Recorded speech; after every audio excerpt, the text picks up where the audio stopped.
Alors, avant, 2 ou 3 petites choses. Photoshop, on voit qu'on a des menus là-haut, très bien, avec différentes choses dans les menus. Vous voyez que les menus peuvent être des fois assez longs et que même dans les sous-menus, on peut avoir pas mal de choses. Pareil ici au niveau des outils, on en a pas mal. On voit ici ce qu'on appelle des panneaux, on a d'autres choses qui peuvent apparaître. Donc si je devais classer Photoshop en termes de complexité, on n'est pas dans le logiciel simple. Donc ça veut dire que pour vous en sortir avec Photoshop, il va falloir pratiquer. Il va falloir passer un peu de temps. On n'ouvre pas Photoshop sans l'avoir jamais ouvert pour essayer de faire quelque chose.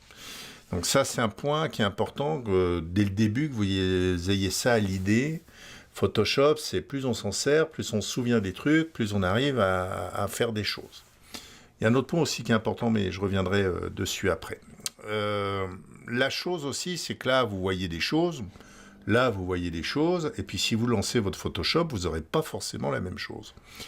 Pourquoi? Parce que sur Photoshop, on a une notion d'espace de travail. D'accord? Donc, on peut configurer ces barres d'outils là. On peut configurer les panneaux qui sont là. Vous voyez, si je prends un espace de travail, ici, les indispensables. Ici, vous voyez, j'ai un certain nombre d'outils qui s'est mis. Maintenant, si je fais espace de travail et que je fais photographie, on voit que c'est d'autres outils qui sont apparus là, puis on voit que les panneaux ici, ils ont changé aussi. Et puis on peut même éventuellement revenir à un truc de base, si je fais réinitialiser photographie. Voilà, ça c'était le panneau de base de photographie. Donc, quand vous n'avez pas un outil là, ou quand un truc ici apparaît pas et que vous suivez un tuto sur Internet, allez voir dans les trucs des fenêtres là, c'est là que vous trouverez, si je prends par exemple nuancier, voilà, j'ai une fenêtre nuancier qui apparaît, et de là on peut choisir des couleurs, et je peux changer les couleurs qui sont là, enfin, il y a vraiment énormément d'options. Alors moi dans les tutos, j'essaierai à chaque fois de vous dire comment j'ai fait apparaître un outil, où je vous dirai, je travaille avec l'espace de travail photographie, d'accord? Le truc de base. Je ne vais pas commencer à configurer des trucs à moi, parce que si je commence à configurer des trucs à moi, vous allez avoir un peu de mal à vous en sortir, donc j'essaierai d'utiliser les trucs de base.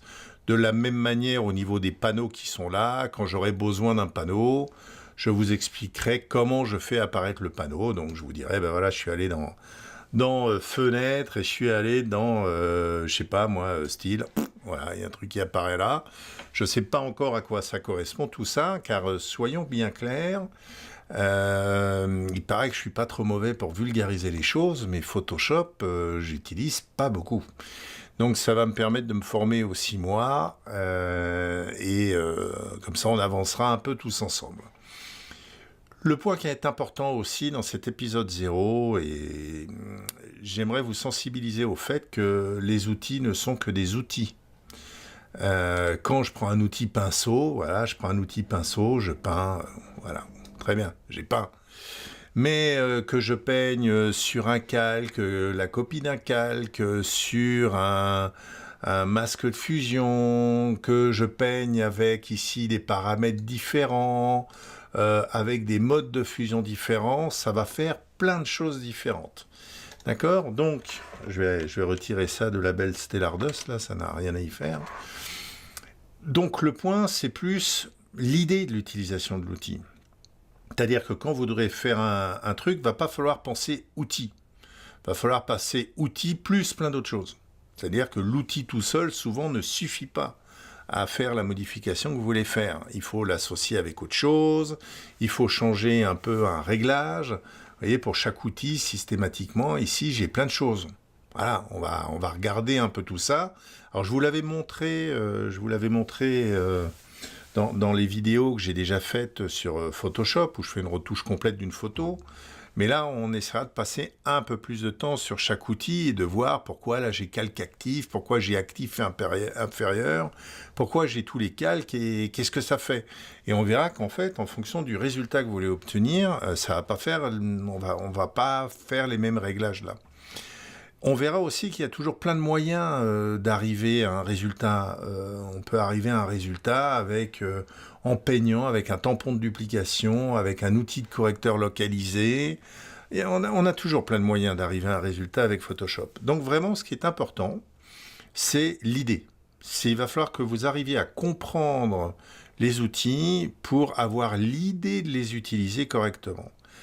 Très clairement, si vous voyez Photoshop comme appliquer une recette de cuisine, alors on peut, si on va par exemple dans les actions, vous pouvez acheter des actions toutes faites, vous verrez qu'elles ne marcheront pas parce que votre Photoshop il est en français et les actions sont en anglais, ça c'est un vieux problème des actions et vous serez paumé, vous demanderez mais pourquoi? Alors vous pouvez utiliser des recettes de cuisine, oui tout à fait, mais une recette de cuisine elle marche avec les ingrédients que vous avez sous la main. Donc, une recette de cuisine qui marche pour une photo de portrait va pas marcher pour une autre photo de portrait. Surtout si vous n'avez pas compris cette recette de cuisine. Donc, si vous commencez à jouer avec un outil courbe sans savoir ce que fait un outil courbe, d'une photo à une autre, ça sera totalement différent. Donc, il faut comprendre toutes ces notions-là pour arriver à utiliser Photoshop d'une manière efficace. Alors là, vous allez me dire, il est en train de nous dégoûter pour qu'il ne soit pas obligé de faire d'autres vidéos derrière. Non, c'est pas l'objectif. Mais très clairement, c'est pas un logiciel hyper compliqué. Il y a des logiciels qui doivent être plus compliqués. Je sais pas, Katia de Dassault Systèmes doit être plus compliqué. Mais c'est pas un logiciel simple. Et surtout, il faut bien penser à comprendre ces outils, à comprendre les modes de fusion, à comprendre ce que ça fait pour pouvoir arriver au résultat, je dirais, que vous souhaitez avoir. On n'est pas, comme je dis, on n'est pas dans la recette de cuisine. Donc, les outils ici, j'essaierai de vous dire dans quel mode je suis. Ici, les panneaux, on appelle ça les panneaux. Je vous dirai aussi lesquels j'utilise. Et puis, on va regarder les outils les plus importants. On va regarder, à chaque fois que j'utiliserai un outil, j'essaierai de vous montrer un cas pratique d'utilisation de cet outil.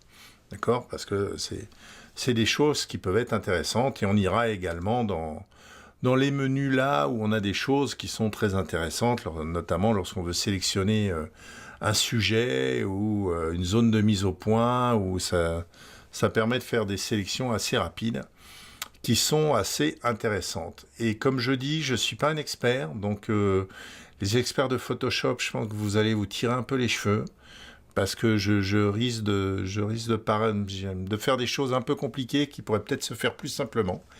Mais on va essayer d'avancer comme ça tous ensemble et de regarder un peu tout ça. Donc c'était l'épisode 0. Vous n'avez pas appris grand-chose, à part je dirais, la méthodologie que je vais essayer d'appliquer, et le fait que ne vous inquiétez pas si des choses n'apparaissent pas chez vous.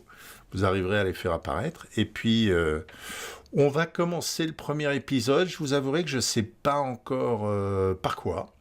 Là, au moment où j'enregistre, c'est avant les vacances. Je pense que je vais utiliser ma période de vacances pour réfléchir un peu à un plan de formation.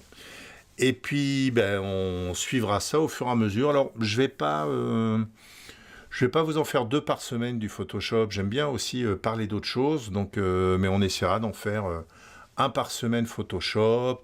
Et puis, de temps en temps, on continuera évidemment du Lightroom. Hein.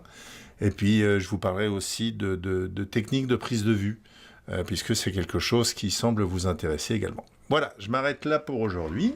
Et écoutez, on se retrouve bientôt pour la suite. Au revoir.